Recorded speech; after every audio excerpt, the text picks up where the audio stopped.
Welcome back to BLOCKTV. It's time now for Links in the Chain. And when it comes to Bitcoin, the narrative battle over how the revolutionary technology should play out in the economic system rages constantly. Should this new asset displace the thousands of years of gold's dominance of the store of wealth market? Or should it take out the almighty US dollar as the global unit of account? Fortunately, I don't have to answer that question all on my own, as I am joined today by Sergej Kotliar, CEO at bitrefill, a company whose primary mission is to push for the latter narrative by actively finding solutions to make Bitcoin the future of money. Firstly, Sergej, welcome to BLOCKTV and thanks so much for joining us. Thanks for having me here. Okay, so I want to start with, I guess, maybe a simple question, maybe a complex one. We'll see how it plays out. But can an inherently deflationary asset like Bitcoin really make it as a unit of account and a means of day-to-day wealth transfer? That's a big question. But I mean, that's the big question of this whole industry that we're here to answer. This is all a big experiment, and there is the funny thing about the economy is that we don't know for sure the answers to questions like this, but also we don't know the answers to questions of like what happens when you have negative interest rates for long periods of time, right? And like, I think those questions are like beyond my pay grade to answer, maybe yours as well. So it's hard to say, but I think that having Bitcoin as an option is definitely an interesting experiment for the world. Okay, but then that sets up an interesting framework. So you still see this, we're 10 years into this project, let's say, you still see this as an inherently experimental sort of field. You don't see anything settling, you don't see any sort of overarching narratives or meta-narratives starting to really lock in and form when it comes to Bitcoin or the cryptocurrency space as a whole? Well, I don't know. Like, I'm not the one to comment on macro national economy and so on. No, but even within the sphere, I mean, let's not talk about its impacts yet in the wider economy, but how the crypto sphere is developing its own sort of personal identity. Right. I'm not sure I'm following. So, I mean, like, at the moment, we've got this sort of classic store of value versus, unit of account battle that's playing out when it comes to Bitcoin specifically. I mean, how do you think those narratives are locking into place, or you think it's all just experimental still? It's moving in time. I think this whole store of value, unit of account, medium of exchange is it's really a big argument between which came first, the chicken or the egg. And right now, the chicken maximalists are ahead of the egg maximalists, But I think that I mean, look, what is the one property that makes Bitcoin better than gold? You can teleport over the internet, right? So if it wasn't for that, then gold would be definitely better. It's physical, it's tangible, we know what it is, we've had it for a long time and so on, right? So the unique aspects of Bitcoin are very tightly related to it being digital and that it's being usable in commerce. And I think that's why gold became what gold became eons back as well. That it was useful in commerce and it was scarce. And same it is with Bitcoin. And so I don't see a conflict between the two. I'm not going to be the one that says that this should happen before the other.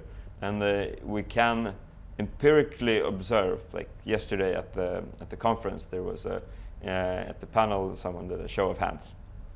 How many people have bought some coins at some point? And almost everybody raised their hands. And then how many people have bought something with their coins, right? And fewer people raised their hands. So it is observably the case that in this environment, among the crypto enthusiasts in Tel Aviv, people are using it more as a speculative asset, holding it for its potential future growth. Right, and that use case is bigger than the other use case, but they're not necessarily even separate, right? It's just it's part of an ecosystem, and that is developing, and we're building one part of that. But I suppose I have to wonder, and this comes down to the work that bitrefill is doing. You're trying to make it more accessible for people to use their Bitcoin day to day, to functionally actually use it for day-to-day commerce and regular local transactions. But what's my incentive if I, as a, as a Bitcoin holder and as a user and believer in the potential power of this network, the potential growth of this network, if I believe that my Bitcoin today, whose value hovers around 10,000, is in a year's time going to be worth double, triple, quadruple that price, why would I risk using that now to buy goods that later I'm going to regret, because I'm going to say, well, why didn't I just hold it during that period? Sure. And I mean, that's a fair question. You can also see it as that it is fair, okay, then, but why then, by that reasoning, why do you still have fiat, right? But fiat generally goes in the other direction. Sure, but, it has an but my point is pressure. that by the same reasoning, you should have already converted all of your fiat into crypto, right? And then, funny enough, you would have lived inside of the crypto world, and you would have been using bitrefill to spend only for the things that you actually need to buy. And you would have had all of your money, your paycheck, and everything in crypto, right? By the same logic, because crypto might go up. So, realistically, if we just like on a common sense level, every time that somebody bought coins on an exchange, somebody else sold just as many coins on an exchange. So, and it's sometimes hard to forget, but there's a lot of selling going around. And buying stuff with your coins is functionally equivalent to selling, but it has a lot of benefits, right? It has the benefits of usually there's fewer fees involved, because we have ways of making money without charging that to the customer. So you get zero fees. It's faster, more convenient. You have improved privacy, right? Because buying stuff is not the same as using a regulated exchange. So there's all of these benefits. Plus, like, I think it is important that we stimulate this circular economy, because all of this crypto stuff that is being built doesn't matter if it's Lightning or fancy dApps and DeFi, whatever. I mean, if everything is dependent entirely on a couple of regulated on-ramps and regulated off-ramps that can be turned off on a whim, really, then we're building a very shaky thing, right? And so, and there's definitely scenarios that in which crypto is not, liked by the government. Probably it's the likely scenario if it's becoming successful. And so, in such a world, it's important that there is a peer-to-peer economy, that people are using it as money with each other to trade, to pay and get paid, and to buy the stuff that they want to buy. And so, what we achieve with our service is that we can achieve confidence for our customers, knowing that they can hold their money in crypto, and whenever they need to buy something, they can use us to buy whatever it is that they need to buy. Right. So do you think then, I mean, it's often spoken about this narrative of the waves of people who got involved in cryptocurrencies. You first you had the cypherpunks and the cryptographers, then you had the libertarians and the anarchists, and then you had the sort of speculators and investors coming in those sort of later waves. And do you think that those later waves of speculators, investors, those who less believed in the vision and more were interested in the potential financial gains, have skewed the industry in some way, made it more about a focus of speculative gaining rather than functional currency? Or do you think that narrative can still be readopted? I think we have both at the same time, but I would definitely say that the speculative narratives are, especially in the West, are dominating. Right? And I mean, you could categorize almost everything with big traction in crypto as a type of gambling. Even just buying and holding coins, right?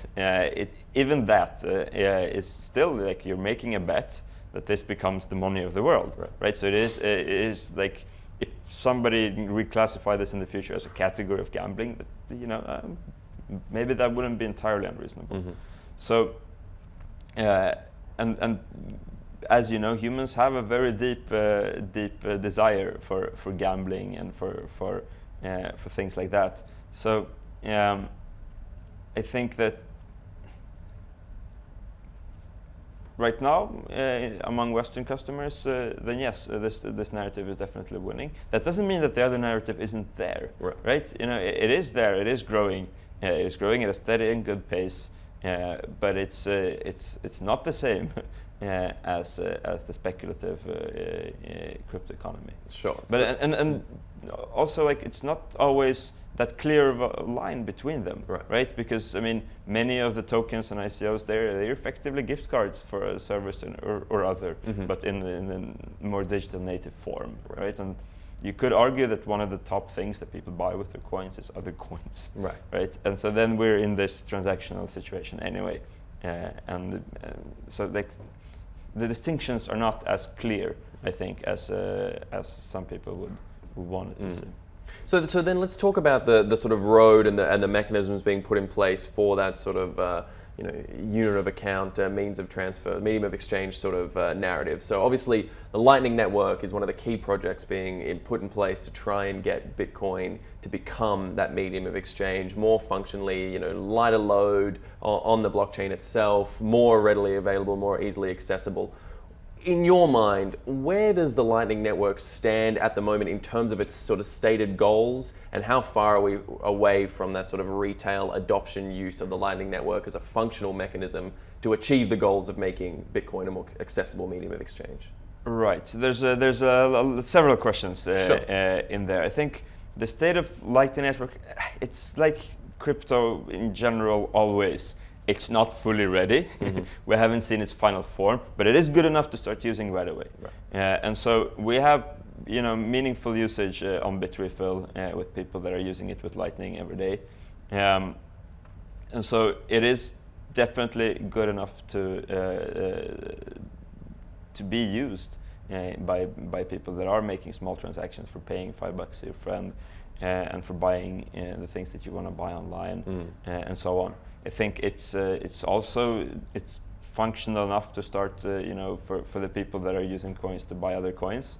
It is functional enough to transfer them from one coins from one exchange to another exchange, which is, like, realistically, if you look at the on-chain activity, the majority of it is people sending it from one exchange to another exchange, and for that, Lightning is excellent as well.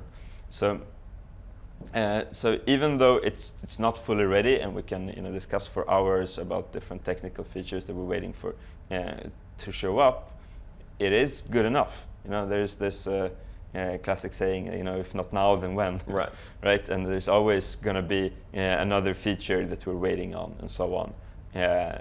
But it is working. We're using it, and I would say that we're already at the point where, like, why would you get a Bitcoin wallet that's not a Lightning wallet? That doesn't make sense. So then why hasn't it sort of seen that adoption across a Bitcoin network yet? I mean, that sort of, say mass adoption, but I even just mean within the sort of established user base of Bitcoin users. Why are we still having this pervasive narrative that it isn't ready and it's coming, and it's sort of we're not here today, we're here for what's coming in the future narrative? Yeah, I think it's part of it's been a weird mix in which the people in the Lightning space are cautious because it is a new technology. They want people to lose money with it. And there have been faults even recently identified in which people were potentially able to lose money through it. So I mean, there are some technical elements absolutely to adjust. Absolutely. And at the same time, it's sort of there's still, a little bit of controversy around from the old forks and scaling debates and so on. So there's people that just want to, the purists. No, but people that want to see Lightning fail, right? Because they believe in other models for scaling coins and so on. And so and these things interplay in a weird way that create this feeling that Lightning isn't ready enough. And I think another thing that we need to be aware of, realistically, is that the average Bitcoin user or crypto user or what have you, they're not like you and I who are enthusiasts who spend our time, on Twitter, on Telegram, reading the news, watching this show, and so on. An example that I play around with lately is with BitTorrent. Am I and you, are we BitTorrenters? Well, we've used BitTorrent at some point, but we don't know which is the best BitTorrent client, right? We don't know what the different political debates in the BitTorrent community were, because they have. I'm sure they have had these conflicts, right? We don't really care. We just sometimes we want to download something and then we use it. And the vast majority of crypto users are like that as well. They don't care. This is why we still see that even something like Segwit hasn't reached 50% market share, because a lot of people, they don't super care. They don't care about the new technology, and they use what they've always used, and so long as that it reasonably works, which it does, they continue using it. The questions about the transaction fees and so on that were a big issue in 2017, well, they're not an issue anymore. They've been mega fixed by a lot of things, and not just the Lightning Network. And so right now there is no big economic incentive towards using the Lightning Network. It has some technical benefits, but since it's not yet adopted by all the companies and entities in the space, there is that drawback, right? And so then it becomes a choice to use the old or use the new, and some people just prefer to use the old, which I think is fine, and it needs to go through the innovators or the adopters or the majority and so on, even in the subset of crypto, and I think it's doing that, and we've achieved the point where it's not technology that is holding back this space anymore. And that was a big thing 2 years ago, that people were like, the tech and it doesn't scale and blah blah blah. Well, okay, that's not true anymore. We've solved that, but specifically, we don't necessarily need everybody to migrate to Lightning right away. There is plenty of blockchain space available. Blocks aren't full on a regular basis, so there's not enough pressure on people to move up. So then moving away, I guess, from that internalized narrative and that sort of tech-based narrative, you say, let's talk sort of some of the other sort of narratives that are playing onto Bitcoin at the moment, most notably from a governmental perspective, looking from the outside looking in. And particularly an issue that's come up that you've spoken about in the past is the issue of taxation on Bitcoin, particularly in its relationship to the Lightning Network, and how people can access when they're making these sort of daily transactions, how they're going to deal with the taxation issue. And you specifically dealt with this when you spoke at the 2019 Bitcoin conference in San Francisco with Shapeshift CEO Eric Voorhees. You guys had a bit of a debate on stage there about this issue. It's been a couple of months now since then. Have you had a chance to sort of think about this issue again and rehone some of your thoughts regarding whether you think taxation on these sort of small transactions, which under current US regulations would formally be the way it should be accounted for, and its impact on Bitcoin transactions in that medium of exchange sort of sense? Right. Well, I mean, taxation is a thing, and the way that in the US the laws are is that you should pay taxes, right? And the way to change unreasonable laws is to illustrate that they're unreasonable. And the same way that that traders would send in, papers papers full of reports of their different trades. Maybe Bitcoiners should be doing that. Here, I bought a coffee. It was $4.30. Right. So I owe you a capital gains tax of 62 cents. Here, enjoy. And eventually, I think. Eventually, the way that these things, I'm not an expert in the US system, but sure. But usually the way that regulation works is that laws that are comically unreasonable, that people generally laugh at, they tend to get changed, right? And so we need to show that it is unreasonable, and find a middle ground. I know the Coin Center is working on setting a limit that below X limit, the transactions are not covered by capital gains. And so it is an issue, but it is also the issue that when you are selling your coins, again, buying stuff is the same as selling your coins. Right. When you are selling your coins, you need to pay tax. So the tax is constant whether you sell them whether you use your coins to buy a gift card on bitrefill, or if you sell them on Coinbase to get money to your bank account, you do need to report tax. And so from those perspectives, it's neutral. But doesn't I suppose that lend to the narrative that people would want to not use Bitcoin for those daily transactions? That they can say, all right, look, I'm going to have to pay tax on this. And again, I suppose we're not just talking about the actual taxed amount that's problematic. It's also the effort and time taken to file those taxes. To even if you're doing a protest by sending thousands of pages of documents about every coffee you bought in the morning every day. I mean that takes time, energy, and a lot of effort that your average user, particularly those ones, as you say, who aren't interested in sort of the larger scale ideological elements so far, they're not going to want to do. I mean, well, there are users also that need to buy stuff with the coins, right? Sure. And so there's also those people that get paid in crypto that live entirely inside of that economy, right? So there's definitely that, and that's a big chunk of our user base. And I mean, yeah, there is. The government mandates a hassle, and then you should do the hassle. But you don't see this as a potential barrier to people using services like bitrefill or generally accessing Bitcoin as a medium of exchange? Well, I think that usually I'm a big fan of UX, and obviously this is something that makes the big picture user experience a little bit worse if you need to do paperwork afterwards, or if you don't do paperwork, you need to have the anxiety instead, right?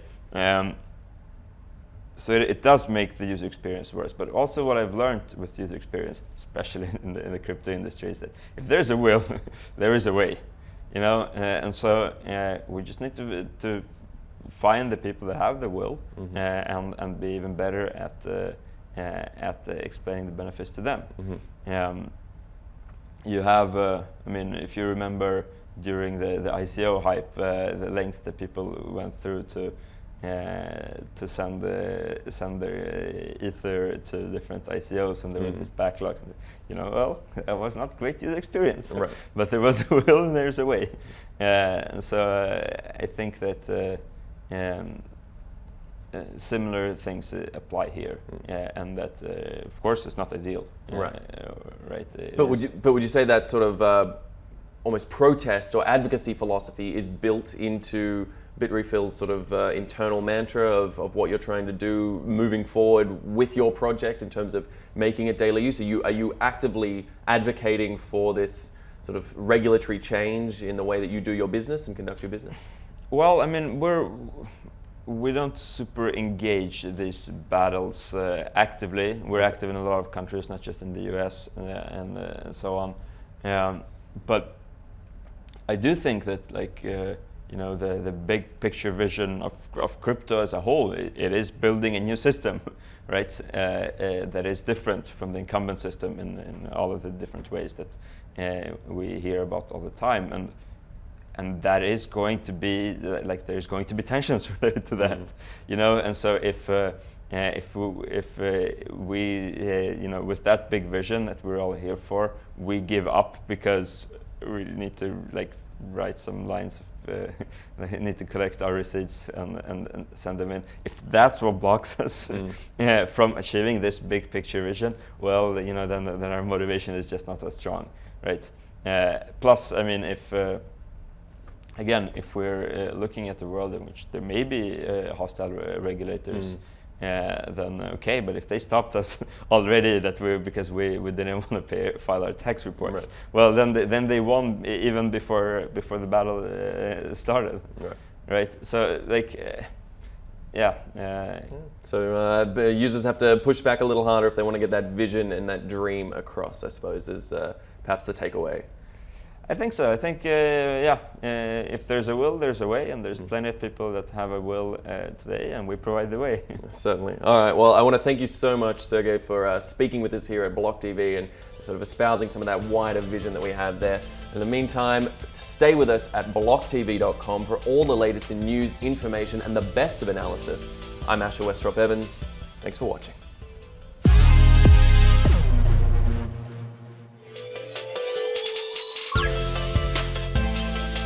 For more news and updates, follow us on Twitter.